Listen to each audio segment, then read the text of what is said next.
Assalamualaikum sahabat. Tiap-tiap yang bernyawa akan merasakan mati.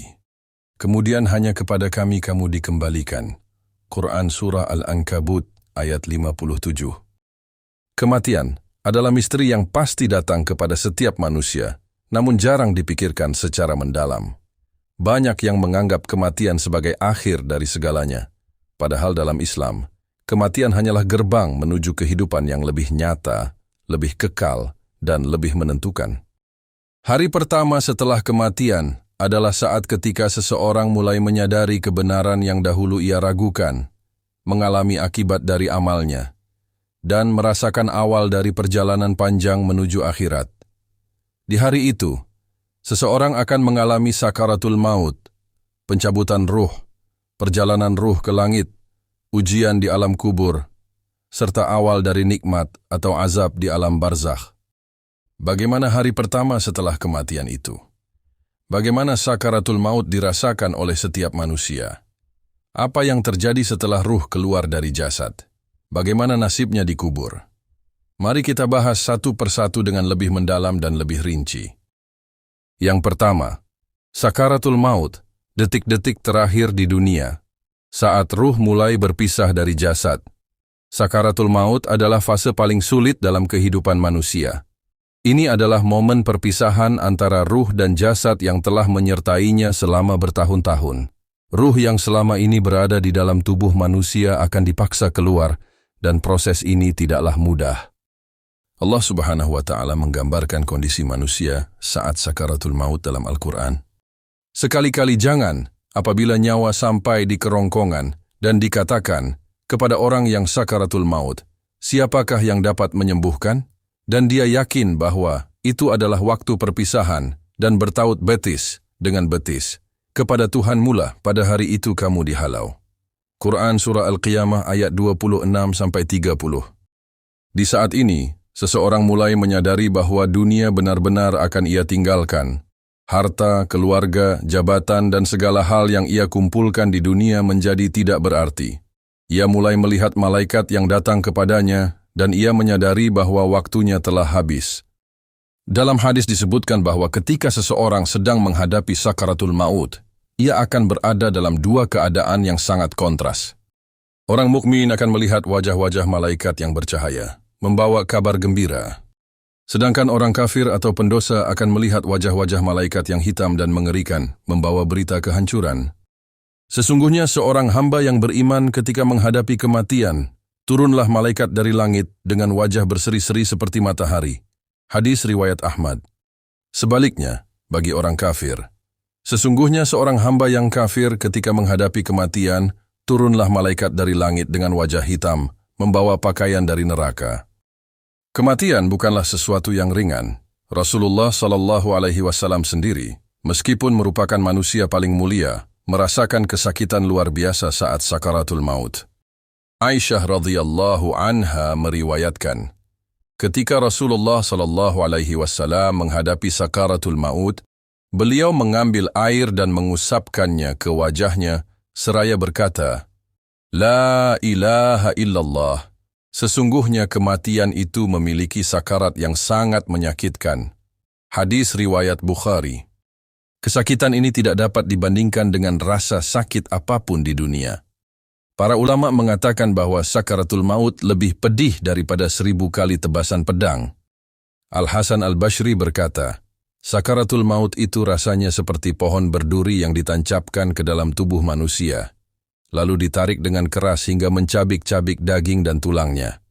Bagi orang beriman, sakaratul maut adalah ujian terakhir sebelum ia mendapatkan ketenangan di alam barzakh.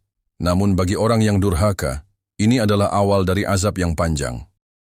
Bagaimana ruh dicabut? Ketika ajal tiba, malaikat maut akan datang. Proses pencabutan ruh berbeda antara orang yang beriman dan orang yang kafir. Orang beriman, ruhnya dicabut dengan lembut, seperti air yang menetes dari kendi. Ia merasakan ketenangan dan kedamaian, karena ia melihat tempatnya di surga. Malaikat menyambutnya dengan wajah berseri dan berkata, Wahai jiwa yang tenang, keluarlah menuju ampunan dan keridaan Allah. Sementara orang kafir atau durhaka, ruhnya dicabut dengan kasar dan menyakitkan, seperti besi berduri yang ditarik dari kain wol. Ia merasakan ketakutan yang luar biasa karena melihat tempatnya di neraka. Malaikat memanggilnya dengan penuh kebencian. Keluarlah, wahai ruh yang buruk, menuju kemurkaan Allah. Ibnu Katsir dalam tafsirnya menjelaskan bahwa ruh orang kafir tidak mau keluar dengan mudah. Ruh itu bersembunyi di dalam jasadnya karena ketakutan akan azab yang menantinya. Sehingga para malaikat harus menariknya dengan keras hingga menyebabkan rasa sakit yang luar biasa. Setelah ruh keluar, malaikat akan membawanya naik ke langit. Allah Subhanahu wa Ta'ala berfirman, "Mereka tidak akan dibukakan pintu langit bagi mereka, dan mereka tidak akan masuk surga sebelum unta masuk ke dalam lubang jarum." Quran Surah Al-A'raf ayat 40. Bagi ruh mukmin, pintu langit akan terbuka, dan para malaikat di setiap langit akan menyambutnya. Bagi ruh kafir, pintu langit akan tertutup, dan ruhnya dilemparkan kembali ke bumi. Sesungguhnya ruh orang kafir dilemparkan kembali ke bumi dengan kasar. Ruh akan kembali ke jasadnya di kubur, bersiap menghadapi ujian berikutnya, pertanyaan dari Mungkar dan Nakir. Setelah ruh kembali ke jasadnya di dalam kubur, manusia akan menghadapi ujian besar yang menentukan nasibnya hingga hari kiamat. Malaikat Mungkar dan Nakir akan datang dan mengajukan 3 pertanyaan mendasar tentang keyakinan dan amalnya di dunia. Rasulullah SAW bersabda, "Apabila seorang hamba telah diletakkan di kuburnya dan teman-temannya telah berpaling meninggalkannya, maka datanglah 2 malaikat. Mereka mendudukkannya dan bertanya, 'Siapa Tuhanmu? Apa agamamu? Dan siapa laki-laki yang diutus di tengah kalian?' Orang mukmin akan dengan mudah menjawab, 'Tuhanku adalah Allah, agamaku adalah Islam. Nabi yang diutus adalah Muhammad sallallahu alaihi wasallam.' Maka seorang mukmin akan mendengar suara dari langit, 'Hambaku telah berkata benar, berilah dia tempat di surga.' Lalu kuburnya akan diperluas sejauh mata memandang, dan ia akan menikmati nikmat kubur hingga hari kiamat. Sementara orang kafir atau munafik akan kebingungan dan tidak bisa menjawab dengan benar. 'Aku tidak tahu. Aku hanya mengikuti apa yang dikatakan orang-orang.' Maka terdengar suara dari langit, 'Hambaku telah berdusta. Bukakan baginya pintu neraka. Kuburnya akan disempitkan, dan ia akan merasakan azab yang pedih hingga kiamat tiba.' Setelah berhasil menjawab pertanyaan malaikat, seorang mukmin akan mendapatkan berbagai kenikmatan, di antaranya, kuburnya diperluas sejauh mata memandang, diberikan cahaya dan kenyamanan, diberi pakaian dan aroma dari surga, dan dapat melihat tempatnya di surga. Rasulullah SAW bersabda, "Sesungguhnya apabila seorang mukmin diletakkan di dalam kuburnya, maka ia akan diperlihatkan tempatnya di surga. Orang mukmin akan tidur dengan nyaman seperti pengantin baru yang tidak akan dibangunkan kecuali oleh orang yang paling dicintainya. Sebaliknya, bagi orang yang kafir atau banyak bermaksiat, kubur akan menjadi tempat azab yang mengerikan. Kuburnya disempitkan hingga tulang rusuknya remuk, diliputi kegelapan dan kesengsaraan, diberi pakaian dan aroma dari neraka, dan dihantam dengan palu besi hingga hancur, lalu dihidupkan kembali untuk terus disiksa." Rasulullah SAW bersabda, "Seorang kafir di dalam kuburnya akan dipukul dengan palu besi hingga ia menjerit kesakitan. Jeritannya itu terdengar oleh semua makhluk kecuali manusia dan jin. Inilah siksaan yang akan terus berlangsung hingga hari kiamat tiba."